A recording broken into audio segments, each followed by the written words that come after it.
What is up, Light Fam? Welcome to another video. My name is David, your spiritual awakening coach, here to help you through your spiritual awakening. Now, one of the main benefits of having a spiritual awakening is to wake up from the constructs of the ego, which is in alignment with fear, and free yourself to step into your spiritual sovereignty. Actualizing this spiritual sovereignty allows you to live a life of power and peace, regardless of external events or circumstances. And this really is what being the prince or princess of peace is really all about. It's not about avoiding the storm. It's about being that immovable mountain that the storm swirls around the mountain, but it tires itself out because it can't move the mountain. We build warriors here at Lightways, not worriers. So how can you step into your spiritual sovereignty today and break those shackles of fear so that you can live a life of peace and power? Well, let's get into all of the good stuff right now. Let's go.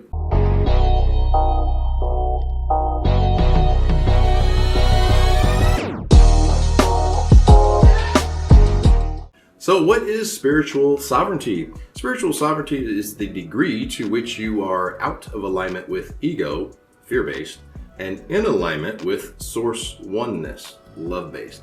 The more that you are out of alignment with fear, the more in alignment you are with your true authentic self, which is in greater alignment with source consciousness.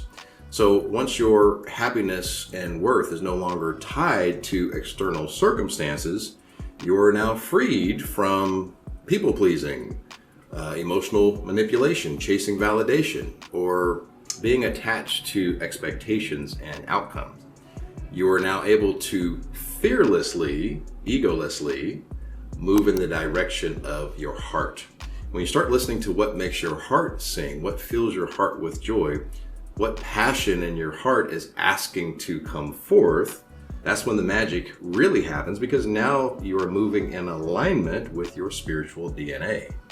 Spiritual sovereignty is all about fearless, authentic freedom. The more that you are in alignment with freedom, the more being out of alignment with freedom will cause you to take action, whether that be standing up for yourself, or setting and defending those boundaries, or doing the shadow work and facing those painful emotions, or taking a leap of faith and starting that heart-led business.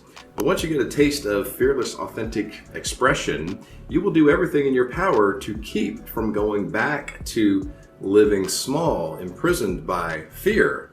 And this is why a spiritual awakening is so powerful, because it sets you on the road to spiritual sovereignty, which then changes your behavior. When your behavior changes, your identity changes. It's your perceived identity that creates the world that you experience. Change your identity, change your world. The universe is always mirroring back to you what you perceive your identity to be. Spiritual sovereignty means facing all uncomfortable emotions without judgment and without letting your reaction to those uncomfortable triggers affect your sense of self-worth. We are way too quick to beat up on ourselves, Light Fam. It's okay to feel uncomfortable, but when you allow those uncomfortable emotions to move you into a state of fight or flight, and it's not a survival situation, that's when you become a slave to those emotions, a slave to your ego, because you're not in control, which is the opposite of sovereignty. So how do we combat being a slave to fight or flight and retain our spiritual sovereignty? Well, how about just asking the question if we're in a survival situation or not? For example, if this person doesn't validate me, will I die? It's really that simple. If this person doesn't concede to my way of thinking, will I die? If I'm wrong in this argument instead of right, will I die?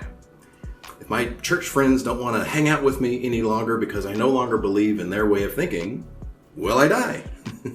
Or if I don't want to feed this narcissist their narcissistic supply or get their approval that I've been programmed to chase after, will I die?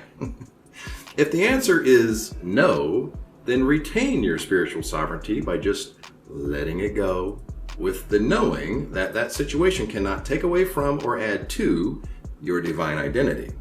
Standing in your spiritual sovereignty means understanding the agenda of the ego. The ego is all about control, and this is why anxiety is so rampant with the collective consciousness, because the ego is trying to control the future. So if you have anxiety, your ego is trying to control the future. You've attached your worth and happiness to some future outcome that does not define the real you. So retaining your spiritual sovereignty means fearlessly getting centered in the present moment through gratitude.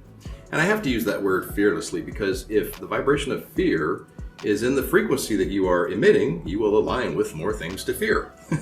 So wouldn't it make sense that if you are fearlessly getting centered, so fear is not in the vibration you are emitting, you're not going to align with some future scenario that is fearful. So this is why getting centered in the present moment through gratitude is so powerful, because it quiets the ego. It's very hard to hear divine guidance and insight if the ego is always screaming in your ear. Spiritual sovereignty means taking an honest look at any addictions. Now, I know that this is a sensitive topic, but an addiction is something that is controlling you. So how can you be sovereign if you're being controlled? I did a discovery call with an interesting gentleman that said he was addicted to money. And I thought that this would be a good example to use, because what I told him is that your addiction to money is in direct correlation to your perception of being something different and separate than abundance. Remember, we said earlier that spiritual sovereignty is about coming into greater alignment with source oneness. Would source consciousness ever say, I am not abundant? Of course not. Source is abundance. And since you're a fractal of source consciousness, you are abundance itself. It's your identity. You can't be something separate from abundance because you can't be something separate from source consciousness. It's your spiritual DNA. When you step into your spiritual sovereignty, you will live a life almost in childlike wonderment, because happiness will come from within. Approval and validation will be self-given, and you will break the shackles of fear, which then allow you to enjoy the miracle of the present moment. The miracle of life is happening all around us every day. But when we see things through the ego's lens, we miss seeing ourselves in everything. See unity, not separatism, like fam, and you'll be able to step into your spiritual sovereignty. Now, question of the day. Give an example of how you have stepped into your spiritual sovereignty. Let us know in the comments below, like fam. If you need a helping hand working on your spiritual sovereignty, breaking those chains of fear, we can work one-on-one through Zoom. Check the description below for that. If you have a question for me, add me on Instagram _lightways. Until next time, we'll see you in the next video. Light, love, and abundance to all that are watching and to all you love. Peace, guys.